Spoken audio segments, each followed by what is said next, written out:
Good afternoon. Welcome to the Thurston County Board of County Commissioners meeting for Tuesday, October 19th, 2021. It's 2 p.m. My name is Ty Menser, Chair of the Board. Vice Chair Commissioner Gary Edwards is present, as well as Commissioner Carolina Mejia. County Manager Miro Chavez to her right. And that's all I can see on the screen. Yeah, I have the Assistant County Manager next to me as well. Perfect. Thank you. Robin Campbell, also present with us. Calling this meeting to order, and we're going to start with the Pledge of Allegiance to be led by Commissioner Mejia. I pledge allegiance to the flag of the United States of America and to the republic for which it stands, one nation, under God, indivisible, with liberty and justice for all.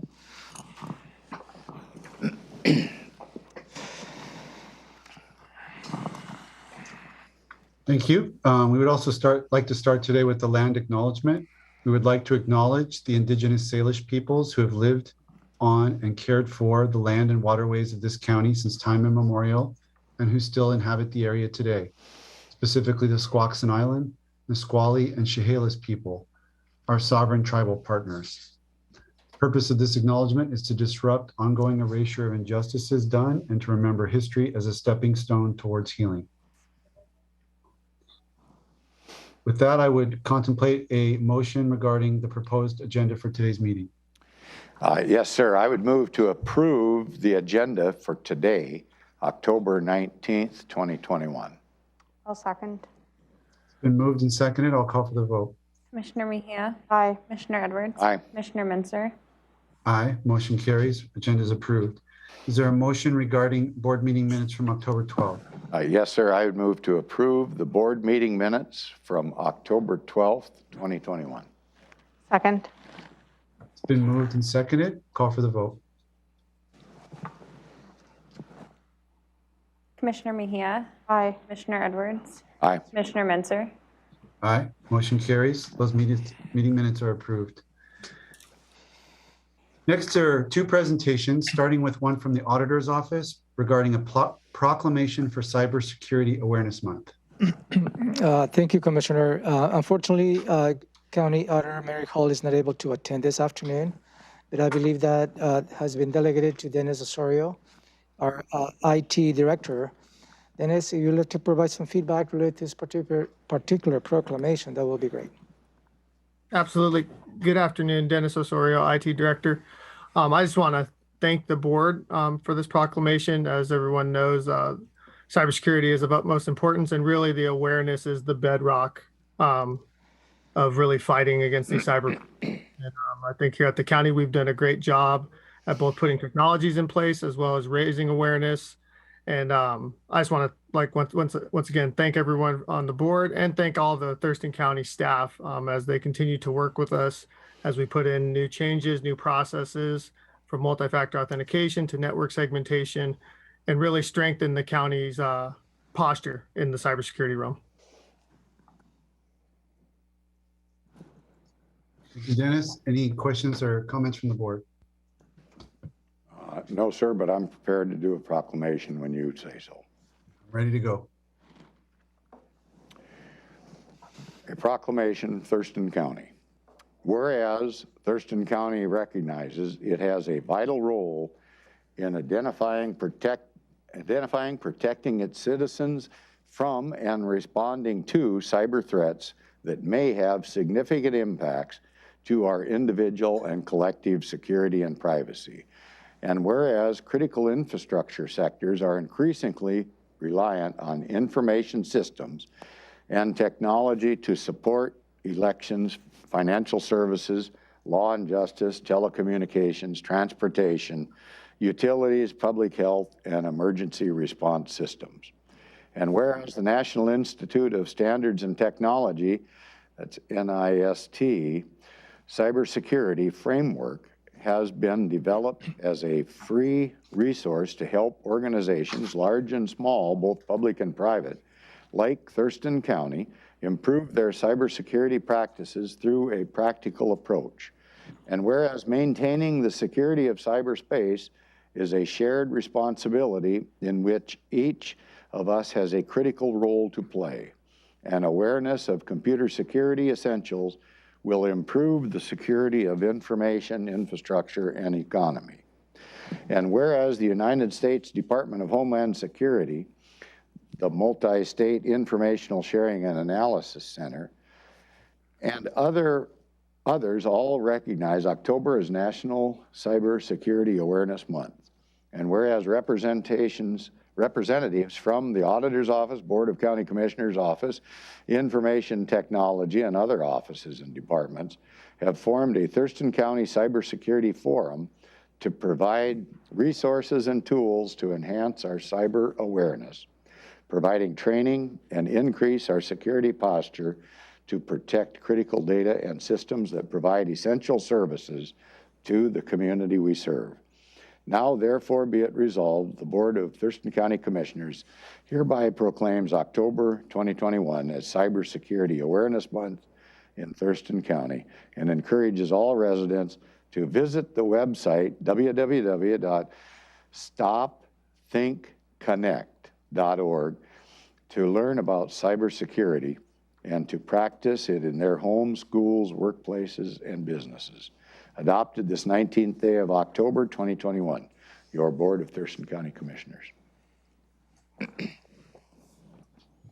All right, thank you. Thank you, Commissioner. Thank you, Dennis. Thank you.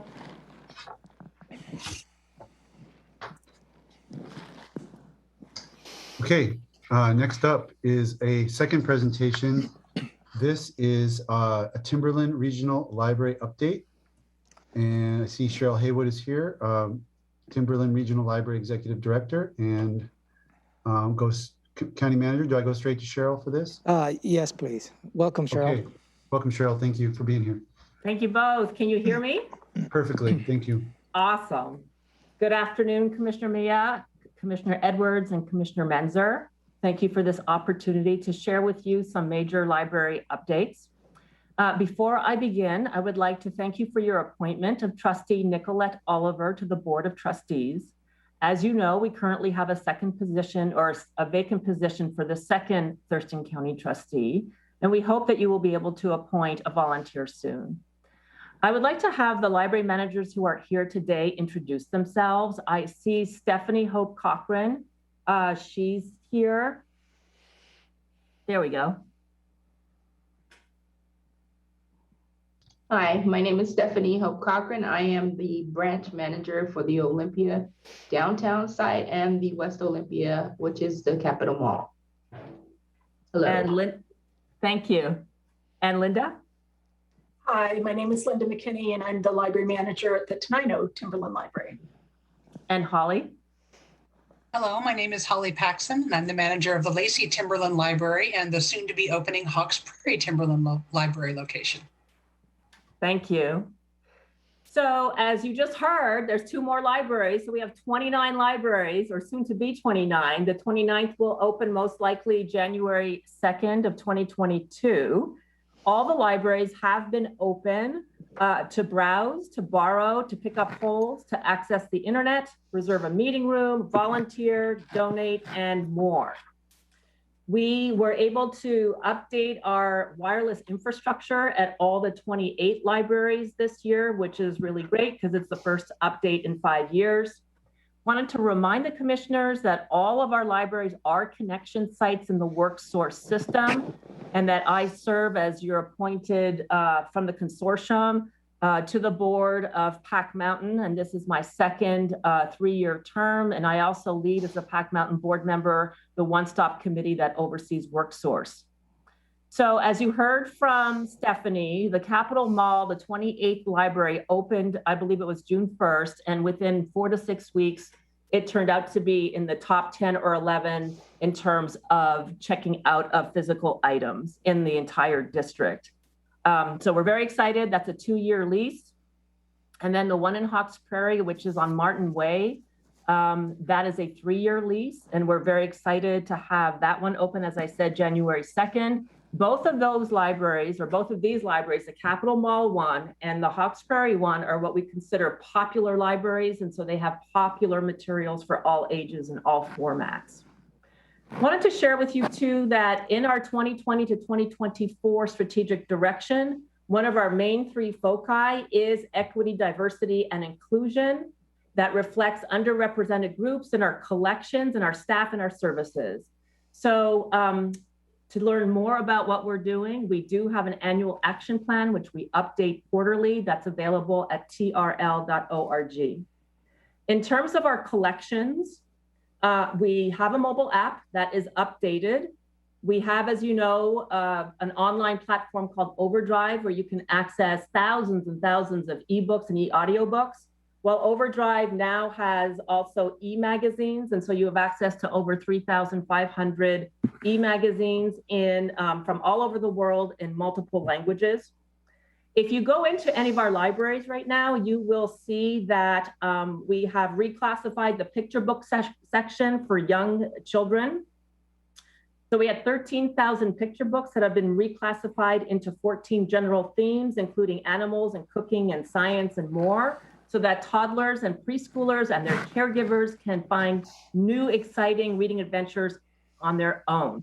We also added playaways, which is new. These are preloaded audiobooks for all ages, which promotes literacy and the digital divide.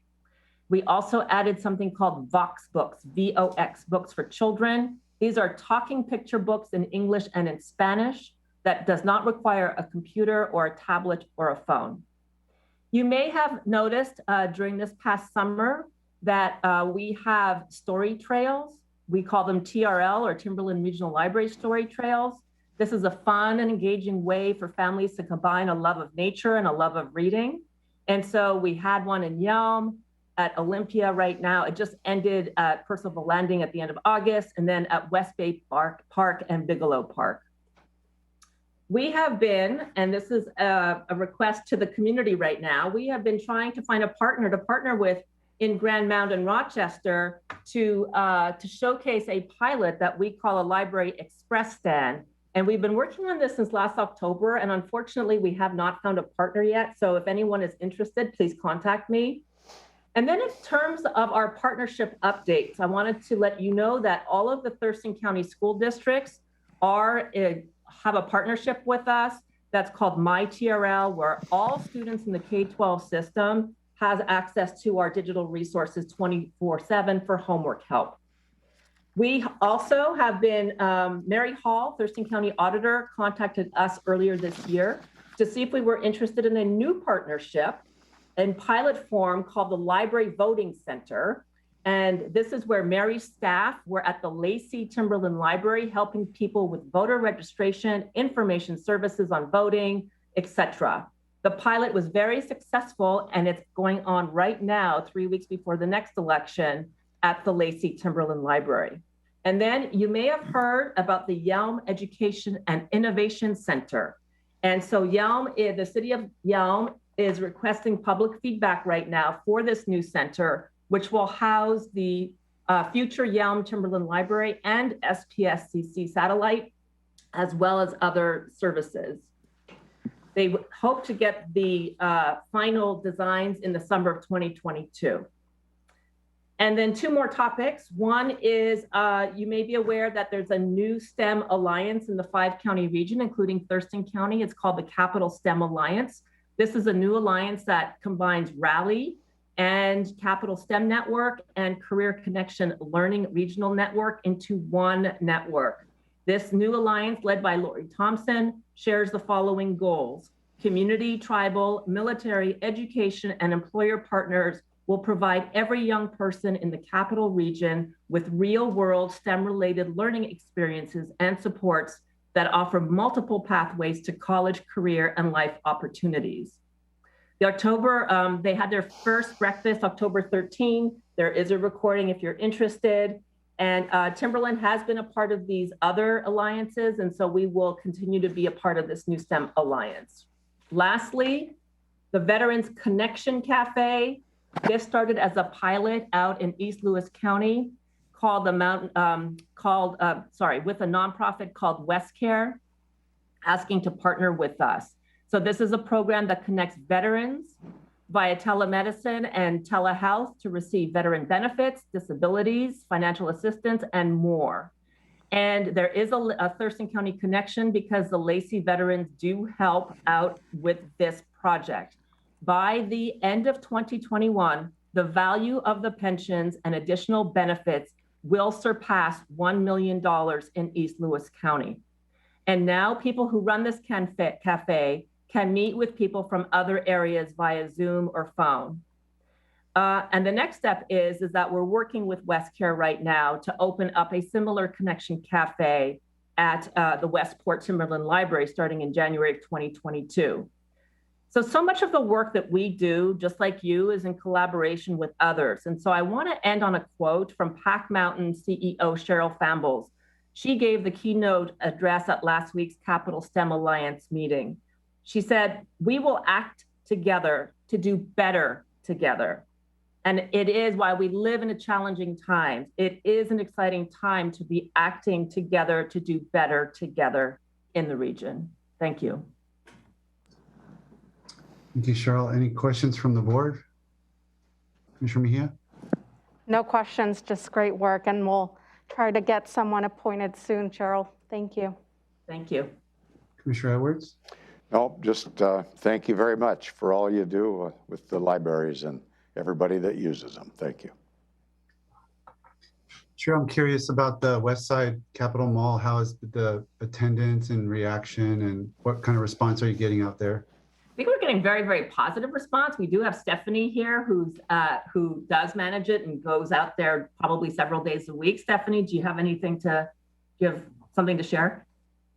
Just that people are pleased that it's there, quite shocked, some of them, and passing by just to see that a library is actually there. They think it's cool, and a lot of people really enjoy the fact that it's there. And I think it's going to be even more popular as the holidays come around and people notice that we're there.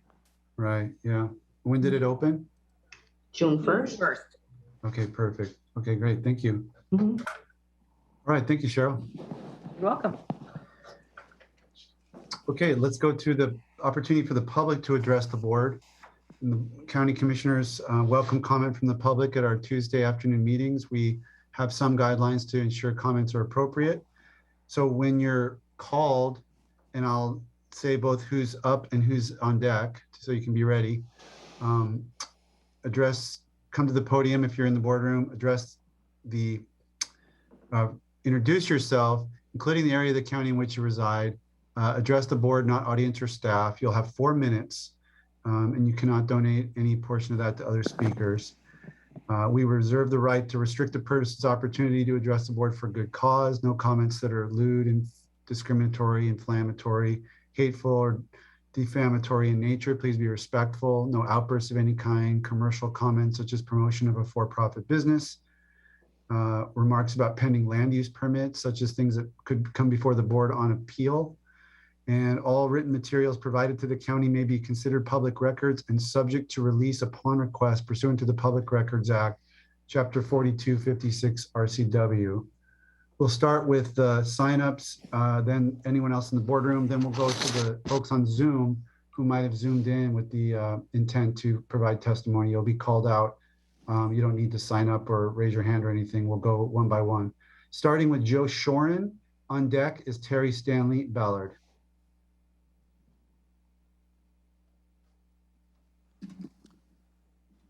Afternoon, Commissioners. Thank you for the time this afternoon. My name is Joe Shorin, S-H-O-R-I-N. I live at 2533 Wedgwood Court Southeast in Olympia, and my email is joeshorin@comcast.net. And I'm here today to speak in favor of the 0.1% sales tax for the countywide home fund. I know the Commission will be holding a public hearing next month on the 23rd. But I will be out of town, so I appreciate you humoring me today and allowing me to speak today. I am president of Quixote Communities. Quixote Communities is a nonprofit, a Washington nonprofit organization that provides permanent supportive housing for people experiencing homelessness. We create and manage tiny home communities. Tiny home villages that foster community, encourage personal growth, and promote access to care and services that our residents need. Quixote Communities built and operates Quixote Village, a 30-home tiny home community on Mottman Road, which we've operated since 2013. This year, we opened the Ording Veterans Village, a 35-unit tiny home community for veterans located on the Soldiers Home in Ording. And we're in the permitting stage of a third village in Shelton, the Shelton Veterans Village, which will be excited, hopefully, to open next year. That'll be a 30-unit village. I want to thank Commissioner Mejia for visiting Quixote Village recently and touring the site. And I invite other commissioners, if they haven't had an opportunity to see Quixote Village or our newest village up in Ording, to take a tour and see what we're about there. I know the Thurston County commissioners are acutely aware of the housing crisis that faces our community. And it is a very, very complex problem that requires multifaceted solutions. Our model of community supportive permanent housing has been effective, and for the last 8 years, operating Quixote Village here in the Olympia area, we've provided homes to more than 85 houseless souls, many of whom, with the support of our case managers, have gone on to secure more independent housing, education, employment, and secured other valuable life skills that have helped them live in community and stay off of the streets. I have spoken to many of our residents, and to the one, they have indicated how grateful they are for the opportunity to live in our villages. And several have commented that living in a Quixote Village or Ording Veterans Village have literally saved their lives. However, siting, permitting, building affordable housing for the homeless population is extraordinarily challenging. And while we have been able to deliver our projects at a significant discount to the average cost of homeless housing projects, it's still a heavy lift. And these projects could not have been done without significant public funding. The county has an opportunity to provide a steady stream of revenue to support work like ours through enactment of the 0.1% sales tax for the home fund. These funds would be huge help to nonprofits like ours that seek to provide affordable housing. I'm particularly pleased that the legislature authorized up to 40% of the revenues to support mental health and behavioral health services. Most of our residents have mental health challenges, and a large percentage have physical disabilities. Is that my time? Yes, sir. Better wrap it up, Pete. But you can finish up, sir. Yeah, thank you. Okay, so providing support services is critical to our model and our success, and we think they're critical to ensuring that people who obtain housing stay housed. And that's why we're so grateful this year that Thurston County awarded a $34,000 grant to help pay for supportive services and case management at Quixote Village. I think the county recognizes that support services through supportive housing is valuable when compared to the community costs of folks who are unhoused, but competition for those funds is fierce, and enactment of the home fund would increase availability of support service funding and consequently increase support services available in our community. While the housing homeless is just one component of the affordable housing crisis, the home fund could be used to leverage other funds which would be available for affordable housing developments and hopefully reduce the likelihood that other people will become homeless. So I want to urge the commission to enact the proposed sales tax for county home fund. I thank you for taking a good look at this issue, for listening to me today, and for your service to the community. Thank you, sir. Thank you, sir. Terry Stanley Ballard is up with Eric Casino on deck.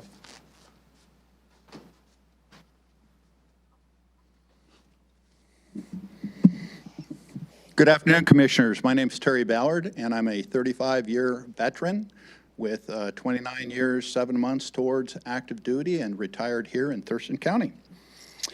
I'm here to report fraud, waste, and abuse.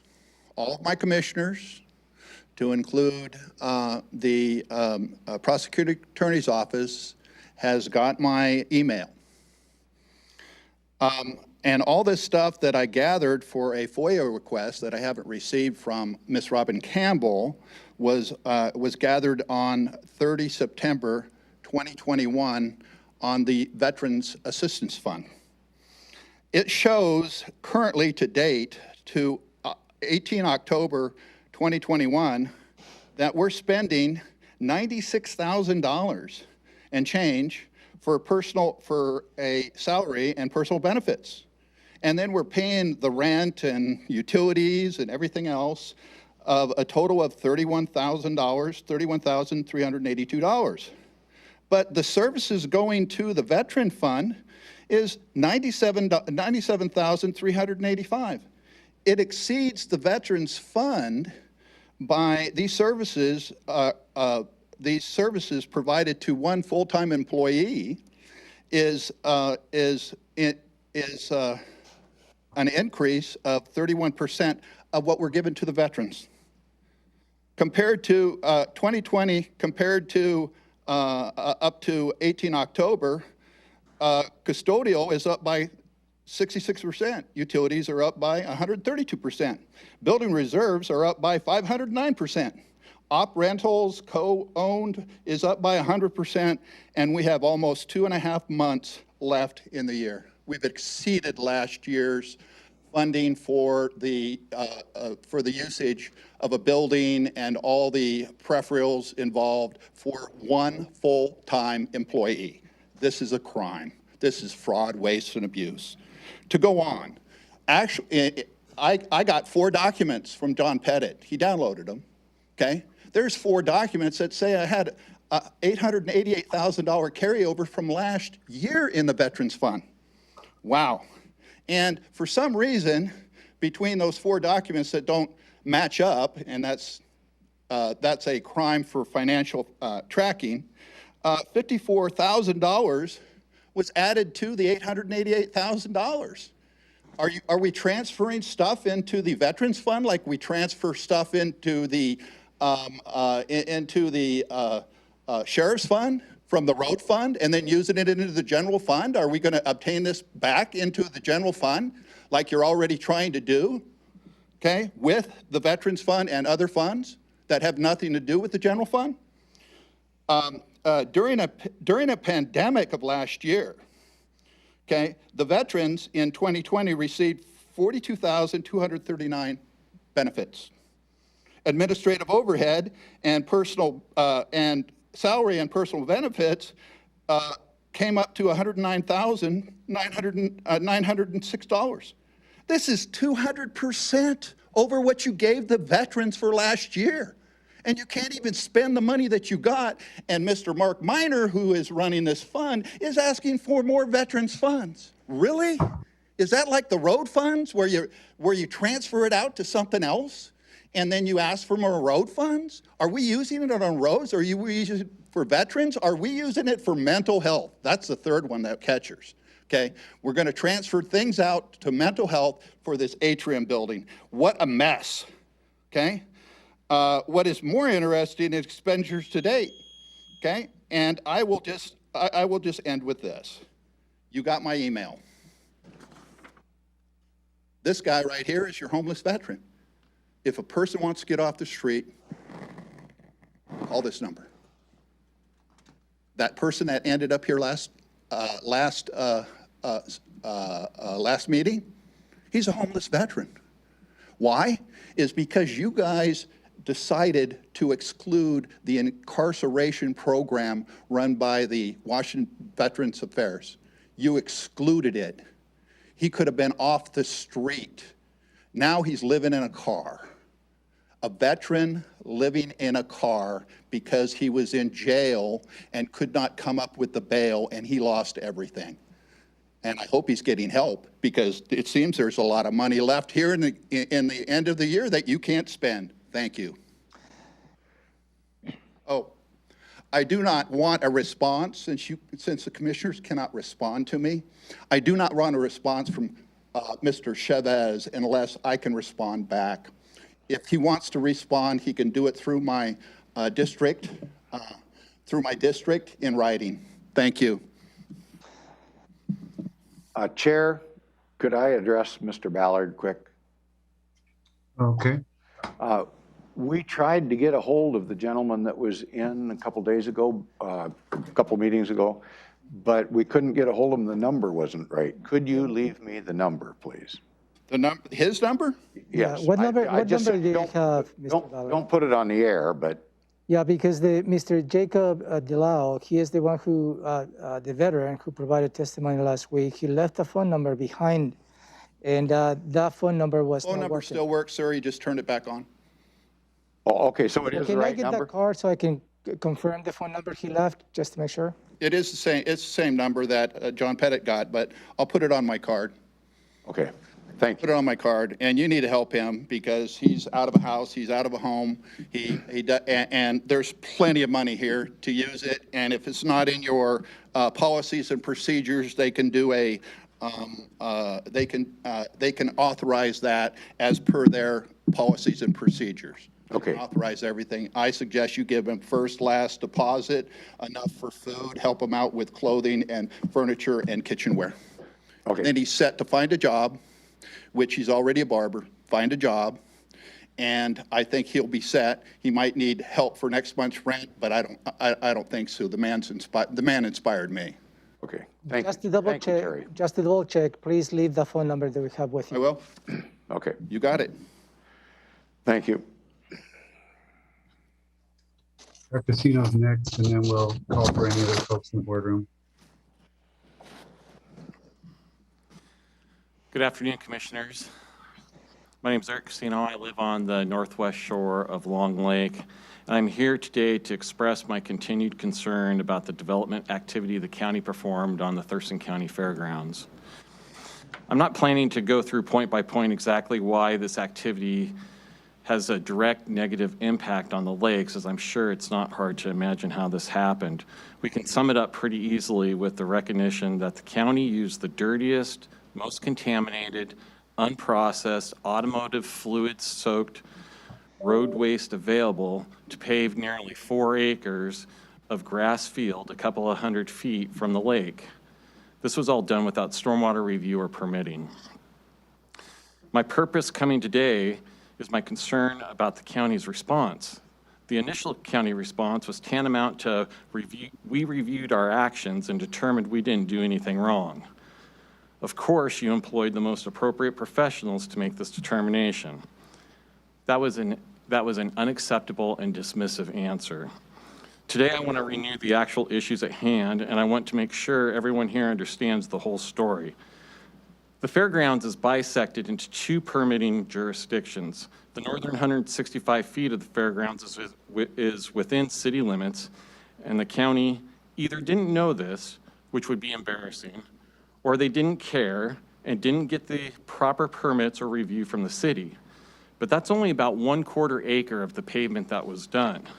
The bulk of this project is still within county permitting jurisdiction. The same violations the city is concerned with are the exact same types of violations the county should be concerned with. This is where we are being stonewalled. Over 3 acres of pavement are being ignored in the county because they're wanting to deal with the 1/4 acre in the city first.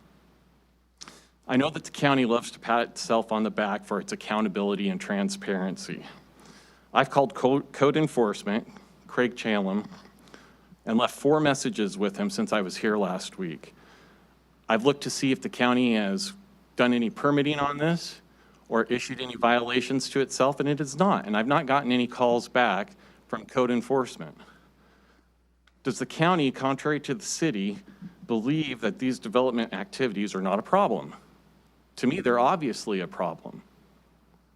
I want to see some of this accountability and transparency. This is 2021. We've mastered the art of multitasking.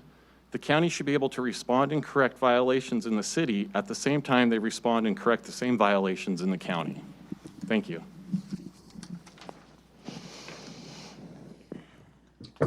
That's the end of my sign-up sheet. I'll let the county manager call for any other folks in the boardroom. I don't have anybody else in the boardroom, Commissioner. Okay, then go ahead to the Zoom. I have on the Zoom, Julie Holmquist. Would you like to provide testimony this afternoon? Good afternoon, Commissioners. My name is Julie Holmquist. I'm a resident of Thurston County, currently living here in Scott Lake. I've provided testimony plenty of times before about the duck hunting issue on Black Lake, and duck hunting season has started again. So I'm kind of wondering, you know, I know you can't respond, but at some point, some kind of a response to what maybe has been done since then, or what you guys are planning on doing about the safety issue that is duck hunting on Black Lake. Last October, I was present while the hunters shot at a wakeboarding boat. I caught that on video. I did provide you guys with that video, as well as several news stations around town and anyone that I could really get to watch it. It was pretty unfortunate when the Thurston County police showed up. I did record the whole conversation and incident with them, but they chose to do nothing about the hunters at that time. As a matter of fact, they let them get away. And so, you know, to this day, we don't have a name or anything for, you know, other than, you know, the video of, you know, who to track down, and nobody got in trouble for that. So I'm not the only one being shot at. The shooting is excessive. It's loud. As a matter of fact, we had to move, not just because of that incident, but it was a big, you know, part of our determination and whether we wanted to continue to live at that home, considering I was being shot at. I do race jet skis. I just came back from racing the World Finals, and I ride all year long. So I find it actually easier to ride in the winter because there's not so many people out there. I can put out my race buoys here and there and ride around those. And when I'm doing that, they're shooting at me. So something needs to be done about it. The fact that nobody knows that hunting goes on in that lake, and the public doesn't know when they launch their boat. I feel like it's been my duty to warn people what's happening, and that there is hunting going on at the lake at the same time they're fishing and things like that. So it is a serious public safety issue, and I'm just kind of wondering where we're at. And hopefully we're moving forward on doing something about putting a stop to it. And that's all I have. Okay, thank you. Maybe I can respond, Commissioner. Go ahead, County Manager. Since Ms. Holmquist is here, usually I don't respond on the spot, but the board had a conversation a couple of weeks ago because we received other requests from other lakes, in addition to your request of revisiting the shooting zones in Black Lake as well as other lakes. During the conversation, I believe the board is going to be considering adding to the workload the assessment of all the shooting zones on all lakes across the county next year.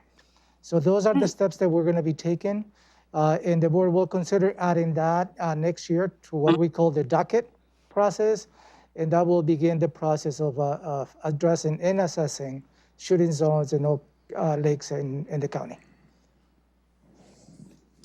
Amazing. Thank you, County Manager. Let's go through any other Zoom. Next, I have Ms. Tim Rath. Would you like to put up testimony this afternoon? No, sir. That's all I have. Okay. Okay, thanks to all the folks giving testimony today. Let's move to item 2, the County Manager's update. I believe Commissioner Edwards already followed up on the public testimony we received last week from Mr. Jacob Delau. The phone number he left behind was not working.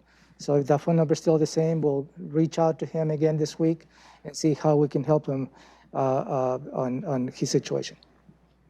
Thank you. Okay, if that's it for item 2, then we can look at our consent agenda items. We have items A through E under item 3. Is there any request to pull an item from the consent agenda? No, sir. No, sir. Okay, then I'm ready for a motion. I would move to approve consent items A through E. Second. It's been moved and seconded, non-debatable motion. I'll call for the vote. Commissioner Mejia, Aye. Commissioner Edwards, Aye. Commissioner Menzer, Aye.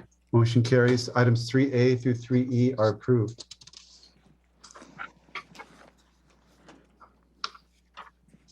Let's look at item 4A.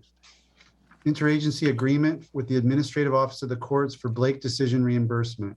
We have our Assistant County Manager to present this item.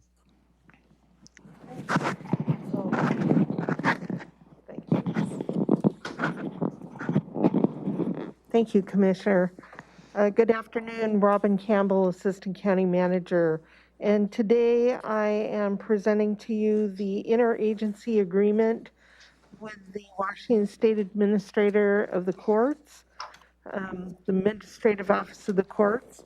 And this interagency agreement would provide funding to the county to reimburse the county for costs related to the Blake decision, of both for the operational costs of resentencing and vacating sentences, and also for the LFO reimbursements to offenders who were reconsidered by the court.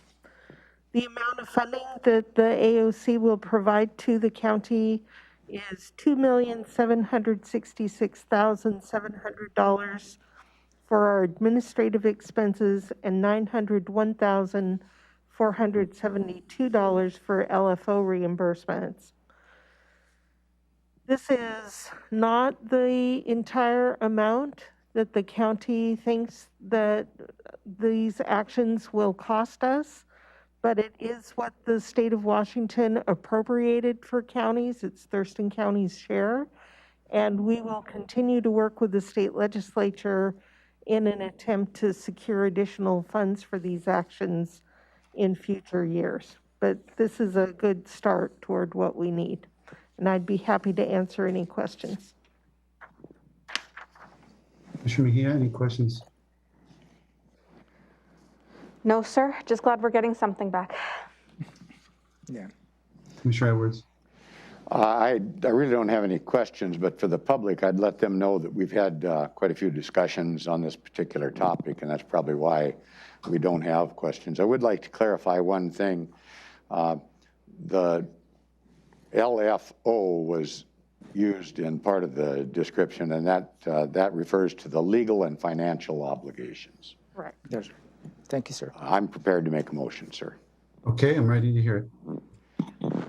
I would move to approve an interagency agreement with the Washington State Administrative Office of the Courts for reimbursement to the county of costs related to the Blake decision in the amount of $2,766,700 for the costs of resentencing and vacating sentences, and an additional $901,472 for payments to reimburse legal and financial obligations, and authorize the Assistant County Manager to sign the agreement. I'll second.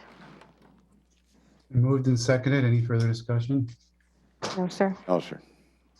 Call for the vote. Commissioner Mejia, Aye. Commissioner Edwards, Aye. Commissioner Menzer, Aye, the motion carries. 4A is approved. Let's look at 4B. Proposal to set a public hearing for Commissioner District boundary line adjustments. Thank you, Commissioners. As a matter of background, every 10 years as a result of the national census, by state law, the boundaries of the county commissioners needs to be revised with the objective to balance the population based on the results of the census. The last adjustment that it was completed as a result of the 2010 census was just about at the end of 2010, actually. The reason that you see this particular matter this time of the year in 2021, it was a delay in which we received the census data from the Department of Commerce related to what the actual population in Thurston County will be. So early in the year, we provided a briefing to the board considering the tight timelines that we needed to move forward. We provided with larger objectives for you in preparation as to the proposal that we're going to be bringing to your attention and your consideration. The main objective will be to balance the population based on the new numbers among the three districts, District 1, District 2, and District 3 of the Board of County Commissioners. We also set an objective that any shift on the boundaries will be including entire precincts. So we will not be dividing any precincts, or any voters will not be divided as well. We will make sure that any sitting elected official commissioners or any candidates in this case for the Port of Olympia will remain on the current district, and any revisions will not affect where the district they are sitting for representing or they will be elected for. And also we provided an objective that we will be reaching out to the stakeholders just to make sure that we provide prompt and timely information. At the same time that we provided in June this objectives to the board, we reach out to the Port of Olympia Commission as well as the Public Utility Commission, and provided the same type of objectives with the understanding that we will be coming back with a proposal that will achieve all those objectives later in the year. Last week, staff presented a proposal to the Board of County Commissioners where we received information that we needed to move approximately 5,576 residents from District 2 and distributed among District 1 and District 3. That objective balances the population to reach out among all the three districts to just about 98,000 per district. So we made the first objective to balance the population. The mechanics as to how we're going to be achieving this will be to move precincts 80, 307, 308, 309, 310, 311, 316, and 317 from District 2 to District 1. And we'll move precincts 219 and 243 from District 1 to District 3. And lastly, we'll move precinct 67 and 410 from District 3 to District 1. And that's how we have achieved the population, and that's how we have moved entire districts, achieving the other objective. We also took into account not to unseat any sitting commissioner or not to affect any candidate who's running for Port Commissioner at this point. This was presented to you last week, and you provided direction for you to consider setting a public hearing. This item for your consideration is for to set a public hearing for November 9th, 2021 at 3 p.m, where you will be receiving public testimony related to these proposed changes on the districts of the Board of County Commissioners. And I'm open for any questions you may have. Commissioner Mejia? No questions. Commissioner Edwards? No questions. We've had quite a few discussions on this. I'm prepared to make a motion, sir. Okay, I'm ready. No questions here. I would move to set a public hearing for Tuesday, November 9th, 2021 at 3 p.m. or as soon thereafter as the matter may be heard at the Thurston County Courthouse, Building 1, Room 280, to accept public comment on the proposed ordinance to adjust the Commissioner District boundary lines. I'll second. Been moved and seconded. Any further discussion? No, sure. I'd just point out that it's right here in this room if for those citizens that might want to come by.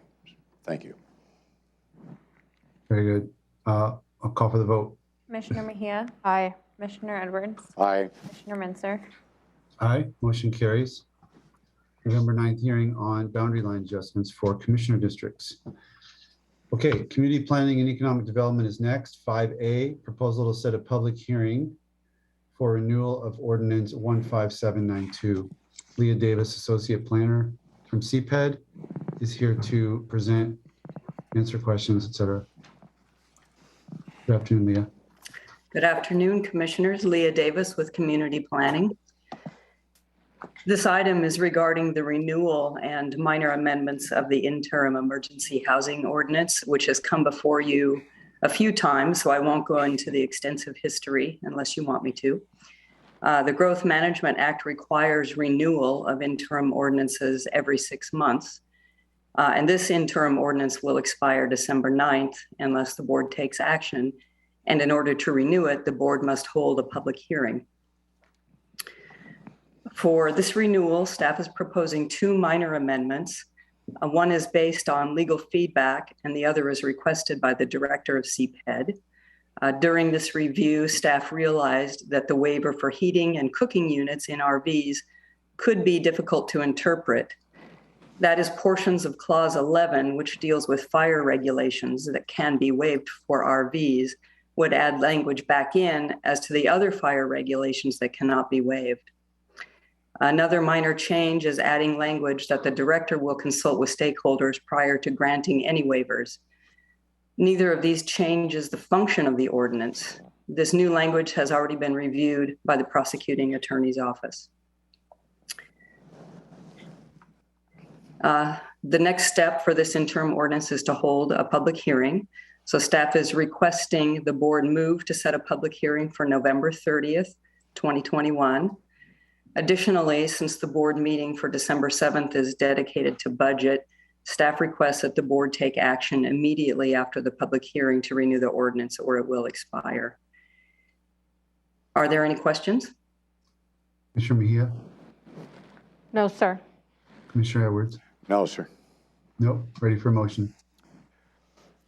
I would move to set a public hearing for November 30th, 2021 at 3 p.m.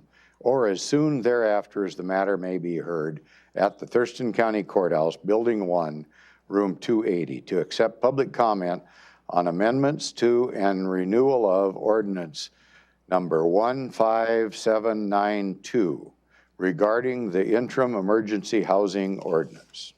I'll second. It's been moved and seconded. Further discussion from the board? No, sir. No, sir. Okay, I'll call for the vote. Commissioner Mejia, Aye. Commissioner Edwards, Aye. Commissioner Menzer, Aye. Motion carries. Thank you, Leah. Thank you. The coroner is up next with item 6A, a resolution for purchase of portable x-ray machine. And our county coroner, Gary Warnock, is present. Good afternoon. Hello. Hello, everybody. Yes, so we've gone through the steps of doing our due diligence in purchasing an x-ray machine. And you've heard me speak about it before. We had initially looked at a CT machine, but we don't have the real estate to house something like that. So we've opted to do a portable x-ray machine. And that's where we're at for the approval today. Hoping for the approval. Questions for the coroner? Commissioner Mejia? No, sir. Commissioner Edwards? No, sir. We've had numerous days of discussion on this. Thank you. Okay, ready for a motion. I would move to approve the resolution authorizing the purchase of a portable x-ray machine via RFP and authorize the Thurston County Coroner's Office to purchase x-ray equipment for an estimated cost of $62,595 plus tax and shipping. I'll second. And I might mention that's RFP, request for proposal. Yep. Okay, thank you. It's been moved and seconded. Any further discussion? No, sir. No, sir. Call for the vote. Commissioner Mejia, Aye. Commissioner Edwards, Aye. Commissioner Menzer, Aye. Motion carries. All right. Thank you, Gary. Thank you, commissioners. Yep. 7A is emergency services, joint funding agreement with U.S. Department of Interior for water resources investigations. Kurt Harden, Emergency Services Director, present. Good afternoon, Commissioners. Kurt Harden, Director of Emergency Services, here to request the Board of County Commissioners approve the joint funding agreement for water resources investigations with the U.S. Department of the Interior, U.S. Geological Survey, for the term of October 1st, 2021 through September 30th of 2022 in the amount of $21,416, and authorize the Emergency Services Director to execute the agreement and any amendments that do not exceed 10%. This is an annual contract with the Department of the Interior for the operation and maintenance of stream flow, discharge, and precipitation gauges under the Chutes and Skookumchuck rivers. Emergency Services pays $15,916 out of the general fund for this service, and CPED pays $5,500 out of the stormwater fund for a total of $21,416. River gauge information is vital for flood forecasting by the National Weather Service for Thurston County and is the basis for emergency management's capability to alert the public along those rivers. Thurston County's total cost for the period of October 1st, 2021 through September 30th, 2022 is again $21,416. And subject to your questions, I'm requesting the board approve this agreement. Commissioner Mejia, No questions. Commissioner Edwards. No, sir. Had plenty of discussion on this one as well. Kurt, might be a good chance to tell people about the Thurston Alert signups so that they can receive this information directly when it's happening. Absolutely. This is Flood Awareness Week. And for people who want to sign up for Thurston TC Alert, Thurston Community Alert, go to our website. It's the county website. There's a section on there for emergency management, and you can sign up for TC Alert. This is an opportunity to get notified not only of flood warnings or flood situations, but also any weather-related incident or emergency where we need to notify the public to either evacuate or be prepared for upcoming situations. So again, go to the Thurston County website, go to the emergency management section, and then go ahead and go in there and sign up for TC Alert if you haven't already done so. The other piece I would say is being prepared, because we're getting into our winter weather season, and I'm going to encourage everyone to make sure you're prepared, have 14 days of supplies in case an emergency happens, because we're supposed to have a colder, wetter winter. Great, thank you. Okay, I'm ready for motion. I would move to approve the joint funding agreement for water resources investigations with the U.S. Department of Interior, U.S. Geological Survey, for the term of October 1st, 2021 through September 30th, 2022 for $21,416, and authorize the Emergency Services Director to execute the agreement and any amendments that do not exceed 10%. I'll second. Been moved and seconded. Any further discussion? No, sir. Call for the vote. Commissioner Mejia, Aye. Commissioner Edwards, Aye. Commissioner Menzer, Aye, motion carries. Thank you, Commissioners. Thank you, Kurt. We have two public health and social services items. 8A is an amendment 1 for DSHS EJAS access agreement. Gretchen Toller, Program Manager from Public Health, is here to give us an overview. Good afternoon, Commissioners. My name is Gretchen Toller, Maternal Child Health and Nurse Family Partnership Manager with Thurston County Public Health and Social Services. I am seeking approval of the renewal of our agreement number 1963-68129 with the Washington State Department of Social and Health Services, allowing access to the web-based electronic jobs automated system called EJAS. This agreement is for an additional 2 years from November 1st of 2021 until October 31st of 2023, and is a $0 amount agreement. This system allows NFP nurses to receive referrals and other communication from DSHS for the Nurse Family Partnership Program in Thurston County. And Nurse Family Partnership works with mothers to provide support, resources, coaching, and to help families have the best outcomes. Questions for Gretchen? Commissioner Mejia? No, sir. Commissioner Edwards? No, sir. We've had plenty of discussion on this one as well. Okay, ready to go then. I would move to approve Amendment 1 to the Washington State Department of Social and Health Services Agreement, number 1963-68129, for the period of November 1st, 2021 through October 31st, 2023, to receive referrals via EJAS for home visiting services at no cost, and authorize the Department of Public Health and Social Services Director to sign the amendment and future amendments that do not exceed 10%. I'll second. It's been moved and seconded. Further discussion? No, sir. No, sir. Call for the vote. Commissioner Mejia, Aye. Commissioner Edwards, Aye. Commissioner Menzer, Aye, motion carries. Thank you. Unanimously. Thank you, Gretchen. Okay, moving on to 8B, proposal to set a public hearing for the 2020 Consolidated Annual Performance and Evaluation Report. Jacinda Stelchis, Affordable Housing Coordinator from Public Health and Social Services. Good afternoon. Good afternoon, Commissioners. Jacinda Stelchis, Public Health and Social Services, Office of Housing and Homeless Prevention. I am here today to request a public hearing to be set for November 23rd for our annual keeper, that is the Consolidated Annual Performance and Evaluation Report. Within that report is where we report to the public and to HUD how we used our Community Development Block Grant and Home Investment Partnerships Program funding for the program year 2020, which began September 1st of 2020 and concluded August 31st, 2021. Any questions for Jacinda? Commissioner Mejia? No, sir. Commissioner Edwards? No, sir. Nope. Ready for the motion. I would move to set a public hearing for November 23rd, 2021 at 3 p.m. or as soon thereafter as the matter may be heard at the Thurston County Courthouse, Building 1, Room 280, to receive public comment on the 2020 HUD Consolidated Annual Performance and Evaluation Report. That's called CAPER. I'll second. It's been moved and seconded. Any further discussion on the item? No, sir. No, sir. Call for the vote. Commissioner Mejia, Aye. Commissioner Edwards, Aye. Commissioner Menzer, Aye, the motion carries. Thank you, Jacinda.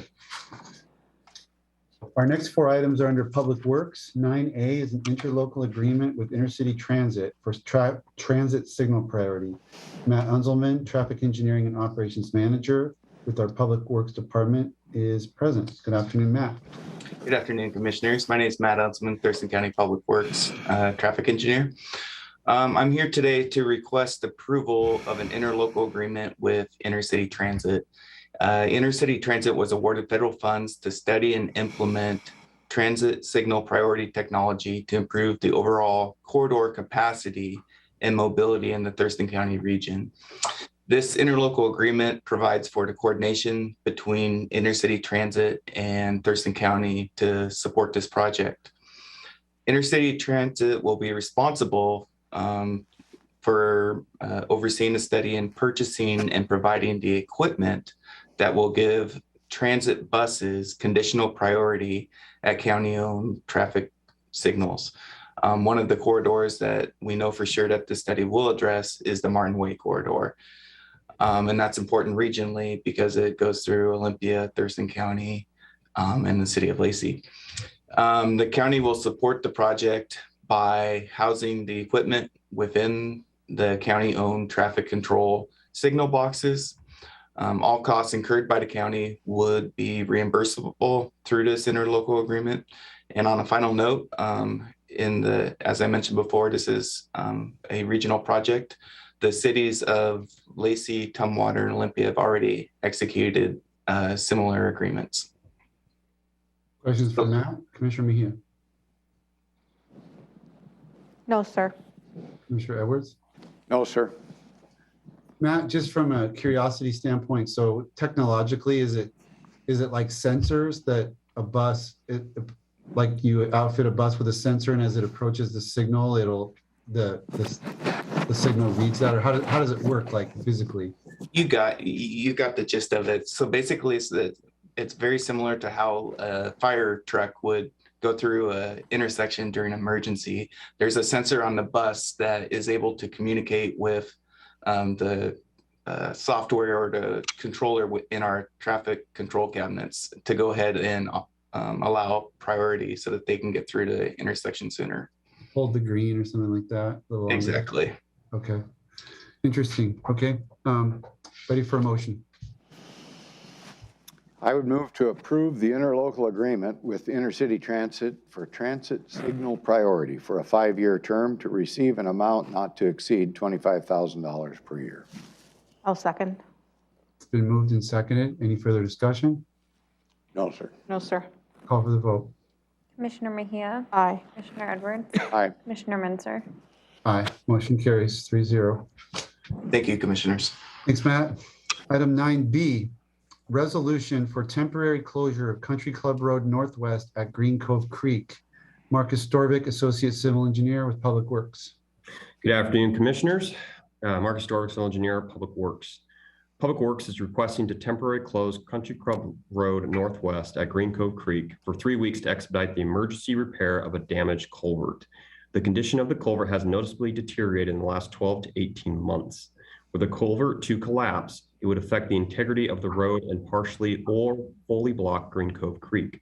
Temporary closing the road is the safest, least expensive, and quickest option to successfully complete the emergency repair until a permanent fix is designed, permitted, and constructed.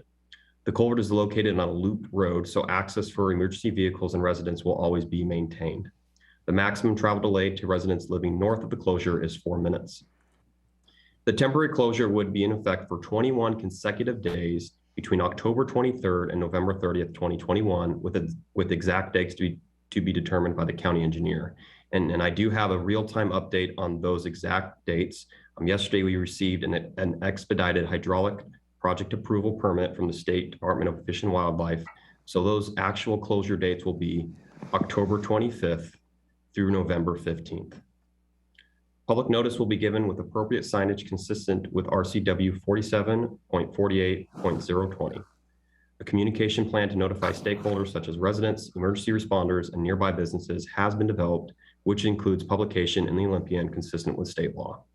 And please note that the county engineer gave a detailed presentation on this emerging problem in this morning's agenda setting meeting, which can be viewed online. Are there any questions? Commissioner Mejia? No, sir. Commissioner Edwards? No, sir. Yeah, you just said it, Marcus, but I'm going to say it again. There was a very detailed presentation this morning. So anyone who's in the neighborhood and wants to get the really ins and outs of it, just log in and check out the discussion in the latter part of this morning's meeting. Ready for a motion, Commissioner? I would move to approve the resolution authorizing the county engineer to temporarily close Country Club Road Northwest at Green Cove Creek for up to 21 calendar days between October 23rd through November 3rd, 2021. I'll second. And that was through November 30th, correct, Commissioner? You said 3rd. It is November 30th, 2021, sir. I misspoke. Okay, very good. Seconded. I heard 30th, but okay. Okay, maybe I misheard. All right, moved and seconded. Maybe my hearing is off, so I'll second. Clarified and seconded. I'll call for the vote. Commissioner Mejia? Aye. Commissioner Edwards? Aye. Commissioner Menzer? Aye, motion carries. All right, 9C is a proposal to set a public hearing also on November 9th for update to Thurston County water and sewer rates. Tim Wilson, Water Resources Manager, here to give us a brief overview. Good afternoon, Commissioners. Tim Wilson, Water Resources Manager, Public Works, and I'm here today requesting that the board move to set a public hearing to accept and consider public comments on a proposed resolution adjusting Thurston County water and sewer rates and charges. Proposed updates to Thurston County Code Section 1512 authorize the Board of County Commissioners to set water and sewer rates and charges for the county by resolution and provides for periodic adjustments to the rates, charges, and fees for the county's water and sewer utilities. The cost of operating utilities increases every year due to escalating costs in repairs, supplies, power, staffing, benefits, and all elements of running the systems, including investment and needed infrastructure. The Board of County Commissioners has authorized a cost of service study to inform utility rate setting for 2023 and beyond, as well as consider opportunities for efficiencies in management of the 7 separate utilities. This cost of service study is in process. In the interim, staff has conducted a fund analysis and is proposing a 3% rate increase be adopted for 2022 to address immediate operating cost increases. These rate increases are necessary to ensure the utilities can collect sufficient funds to continue operations at the current level of service, adequately address compliance with ongoing changes in regulatory requirements, and contribute funding to infrastructure needs. The Board of County Commissioners was briefed on the proposed increase in June 2021 and authorize Public Works staff to move forward with a public outreach process to inform ratepayers of the proposed increase. Both the Boston Harbor and Tamashan Utility Advisory Committees have been briefed on the recommended adjustments. Additionally, a communication and outreach plan was implemented that included a webpage and utility bill inserts. And with that, I would answer any questions the board may have. Commissioner Mejia. No questions, but just for clarification, there will be another public hearing for the budget, correct, Robin? In December? Okay. December 6th. Final consideration of, or no, public hearing regarding budget piece of this. Okay, The revenue aspect, yeah. right, okay. Commissioner Edwards, questions for Tim? No, sir, but I'm prepared to make a motion. Okay, go ahead, sir. I would move to set a public hearing for Tuesday, November 9th, 2021 at 5 p.m. or as soon thereafter as the matter may be heard at the Thurston County Courthouse, room 280, Building 1, 2000 Lakewood Drive, Southwest, Olympia, Washington, to accept and consider public comments on proposed resolution adjusting Thurston County water and sewer rates and charges. Oh, second. Been moved and seconded. Any further discussion? No, sir. No, sir. Call for the vote. Commissioner Mejia, Aye. Commissioner Edwards, Aye. Commissioner Menzer, Aye, motion carries. All right, thank you, Tim. You're on board for item 9D, proposal to set a public hearing for rate increases for Long Lake Management District and Lake Lawrence Management District, LMDs. Thank you, commissioners. Again, I'm here today requesting that the board move to set a public hearing to accept and consider public comments on proposed rate increases for Long Lake Management District and Lake Lawrence Management District. Per the resolutions of formation for each of the lake management districts, annual increases of up to 5% annually are considered to keep pace with inflationary factors and to address lake management initiatives. Rate increases for 2022 were previously adopted by the Board of County Commissioners through Ordinance 15963 and 15965, and the current consideration is for 2023 only. The recommended rate increases for 2023 follow active engagement with the ratepayers of the districts as conducted by the respective steering committees. The Long Lake Steering Committee is recommending and staff is supporting a 5% annual rate increase for 2023. The Lake Lawrence Steering Committee is recommending and staff is supporting a 5% annual rate increase for 2023. Per RCW 3661-120, a public hearing shall be held prior to amending Lake Management District assessments. And with that, I would answer any questions you may have. Questions for Tim on this item? Commissioner Mejia, No, sir.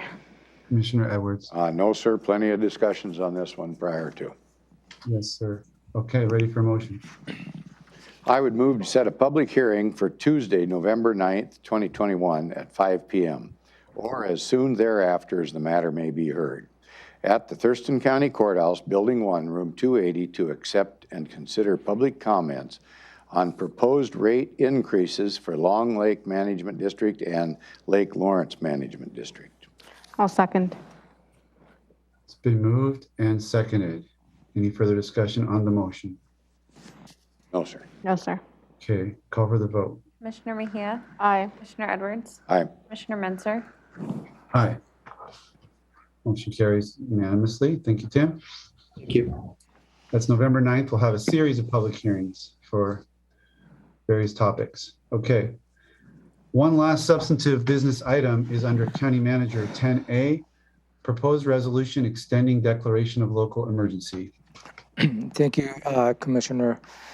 As a matter of background, back in January 1st, 2020, the Washington State Department of Health confirmed the first case of the novel coronavirus COVID-19 in the United States. That was in Snohomish County. Lo and behold, we didn't realize how impactful, how serious, and how deadly this virus was going to have in our population and the whole humanity in a way. On January 31st, 2020, the United States Department of Health and Human Services declared a public health emergency and declaring a pandemic as a result of the COVID-19. On February 29, 2020, the governor of the state of Washington declared an emergency, proclaiming all the counties in Washington state under this emergency. Followed by March 13, 2020, the President of the United States declared also a national emergency due to the COVID-19 emergency.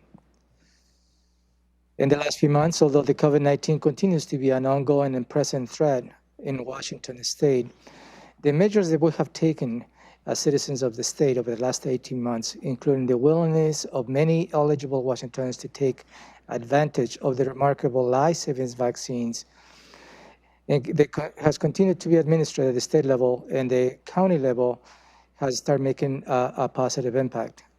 We're not quite there. As of October 11, 2021, at least 78% of people 12 years of age and older, and 68% of the total population in Washington state has initiated vaccination, and at least 71% of 12 years and older, and 60 have initiated first dose, and 62% of the total population have been fully vaccinated. After months of improving the COVID-19 conditions in the state of Washington, as well as in Thurston County, we have been facing with variants, including the latest, the Delta variant, that has proven to be twice as transmissible and have continued to have impacts on the cases and putting pressure on the hospitals and also in the response they have provided for the last 18 months. On September 13, 2021, the governor of the Washington state adopted our proclamation 202517, extending the emergency proclamation to all counties in Washington state. As of October 13, 2021, Thurston County has had 18,904 confirmed cases of COVID-19, 1,122 total individuals who have been hospitalized in our hospitals since the pandemic began, and 205, unfortunately, have lost their lives. Due to the conditions stated above, it is imperative that Thurston County will continue with this emergency declaration. And that gives you, under the emergency powers granted under RCW 36.40.18, 38.12070(2), and 38.52.110(1). We currently have Resolution 15987 that is ending the emergency declaration in October 31st, 2021. This proposal before you is to consider extending the emergency declaration to June 30th, 2022. And this is so important because it will allow us to continue to respond to this emergency. It will allow us to access federal funds to help us fund the response to this emergency, and also will allow to continue to procure all the necessary elements that we need to respond to this emergency. And I'm open for questions. Commissioner Mejia. No questions at this time. We had a big discussion on it this morning and how we're doing this because of funding. And we won't qualify for FEMA funding, which is very important right now. Commissioner Edwards. Commissioner Mejia covered my concerns. I would say that covering the funding is important, but I'd also say that we're still in the middle of the emergency. So I think from a substantive basis, it's appropriate. I remember in spring of 2020, when we were going through the first set of lockdown, the University of Washington said that if we mishandled things and kind of the worst case scenario for deaths, we could be looking at 60,000 deaths in the United States. We're now at 727,000 and counting. So county manager hit it on the head when we really just had no conception of what we were facing on the front end.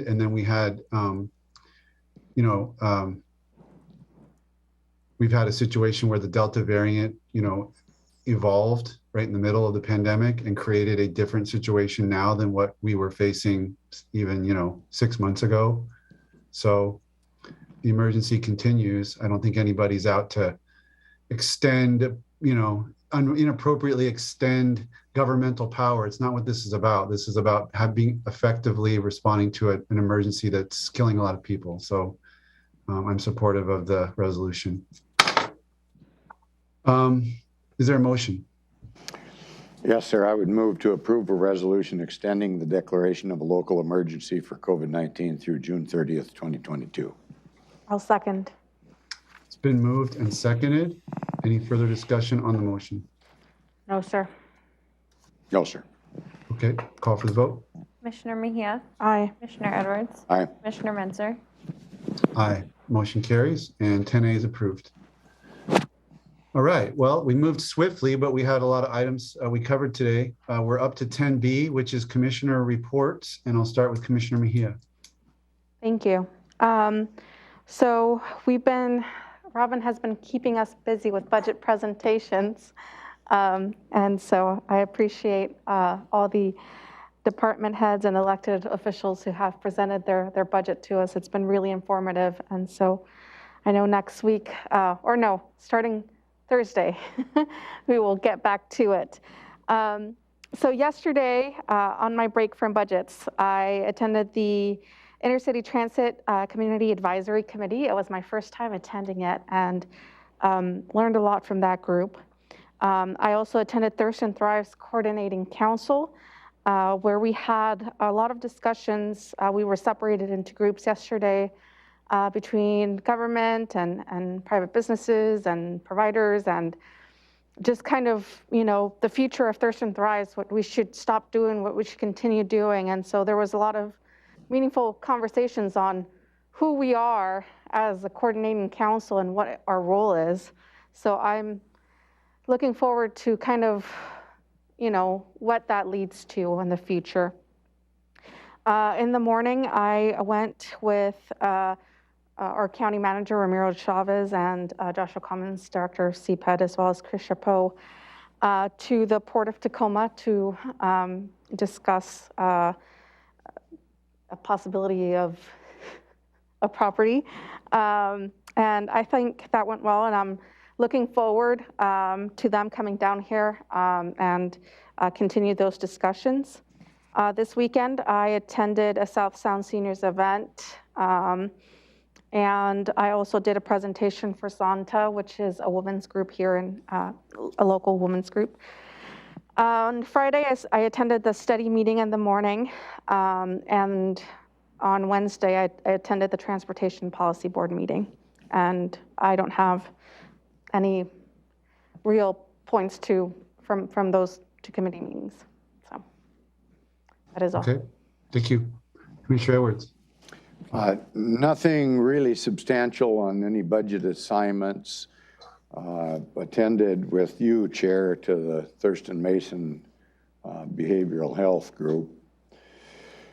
And I know that the Nisqually River Council got their shoreline management update, but nothing really major to report other than constituent issues around the whole COVID thing and the vaccine mandate. So that was the majority of my time, besides being involved in all the budget stuff from with my seatmates. So that'll be it for that. Thank you. Okay, thank you. It was also a busy week for me. I had participated in a informational video for the Providence St. Peter's Foundation regarding the REST program, which the county has funded, creating the program that allows folks that might not have stable housing and are trying to recuperate from a major medical procedure to leave the hospital and have a place to recuperate so they don't end up back in the hospital. And that's called the REST program, R-E-S-T. And so we did some information about that. Attended the Nisqually Land Trust annual meeting on Thursday, and the guest there was a local author, Timothy Ransom, who lives in Olympia and wrote this book that I picked up called For the Good of the Order, The Braggett Farm and Land Use in the Nisqually Valley. So I haven't had a chance to crack it open yet, but it arrived Saturday morning in my mail, which is pretty incredible, a day after I ordered it online. And so it was it was garnering rave reviews from the folks in the Nisqually Land Trust. So I encourage people to take a look at that. The study meeting, as Commissioner Mejia mentioned, the Three Cities meeting happened. This is a coordinating meeting on COVID-19 related policies, but it's kind of branched into other things. There's so many items for the different jurisdictions to be talking about and coordinating on that we cover a lot of ground in those Friday meetings. The Conservation District hosted activities for Orca Recovery Day on Saturday. Had a chance to plant some trees with volunteers at Watershed Park in Olympia. Attended the senior services event that Commissioner Mejia referenced, and also multiple meetings with constituents, mainly regarding growth management and protection of agricultural lands. A whole bunch of angles related to that kind of broad subset of issues. So with that, let's go to County Manager, item 10C. Thank you, Commissioner. Before I can walk you through your upcoming agenda, let me provide you with, I just received an update related to Mr. Jacob Delau. He was the veteran who provided testimony last week. So this morning, staff has got in touch with him. So they finally got a hold of Mr. Delau. And we have offered him rental assistance with shelter beds and any other services he might need to take him off the streets of his car.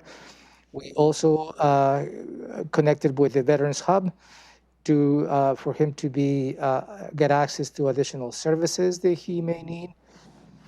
And as of this afternoon, we'll continue to have a direct contact with him as well as with his mother. So we'll continue to explore options as to how we can help him, and I will continue to report as to what else we have been able to help Mr. Delau on his needs. So let me walk you through your combined schedule for the next 2 weeks. Considering the next Tuesday, October 26th, the Board of County Commissioners' formal meeting has been canceled since you're going to be embarking on the budget deliberations. So after this meeting, nothing for the remainder of the day. Wednesday, October 20th at 9:30, you will have an employee orientation where you will have the opportunity to welcome new county employees to our county government. At 10 in the morning, you will have a briefing related to the Washington County's Risk Pool Annual Report. At noon, you have your standing meeting with your elected officials here in the county. At 1 in the afternoon, you have a follow-up to the public hearing related to the joint plan with the City of Tumwater. At 1:30, you have an executive session related to the Gillespie and Radcliffe case. And at 2 in the afternoon, you have a briefing related to the conservation future applications for this upcoming year. Moving to Thursday, October 21st, 9 in the morning, you begin your budget deliberations. Until 11:30, you will break for lunch. And you'll come back here at 1:30 to 4, where you continue to budget deliberations for the 2022-2023 biennial budget. Friday, October 22nd, the same schedule, 9 in the morning, budget deliberations, break for lunch, and come back at 1:30 to continue these conversations. Moving to Monday, October 25th, same schedule, 9 in the morning, budget deliberations, break for lunch, and we'll come back here in the afternoon to continue budget deliberations. The same schedule applies for Tuesday, October 26th, Wednesday, October 27th, and Thursday, October 28th. We ask and we expect the Board of County Commissioners to make preliminary final decisions on the budget deliberations for the 2022-2023 biennial budget by the end of Thursday, October 28th. That will be Thursday of next week. Moving on to Friday, October 29th. You have been invited to participate in the Family Education and Support Service Gala. That will be at 5:30 in the afternoon, and it will be located on the 3636 Country Club Drive, Northwest, Olympia. Monday, November 1st, you have been invited to participate on the Thurston County Opioid Response Task Force. I believe Commissioner Messer is the one who attends, but this is on your calendar just in case any other commissioner would like to attend that meeting. And then you will convene back here on Tuesday, November 2nd. Well, you have your regular agenda setting, reviewing the agenda for that afternoon and the following week. This morning, you discussed the option as to when you have a copy of the November 2nd agenda. I will try to give you a copy of that as soon as feasible next week, so you have the opportunity to ask questions and review the items that may be considered during that meeting. That's all I have for you, sir. County Manager, you may want to put onto your calendar the November 1st at 4 o'clock. Commissioner Thomas is being sworn in as a Superior Court judge. At least it's on my calendar, and I would imagine there's a possibility that more than one commissioner would be present for that. Thank you. We'll add to the calendar. Thank you. Yeah. Okay. Yep. Anything else from the board for the good of the order? No, sir. No, sir. All right. Thanks everybody for a long day and a lot accomplished. We're adjourned.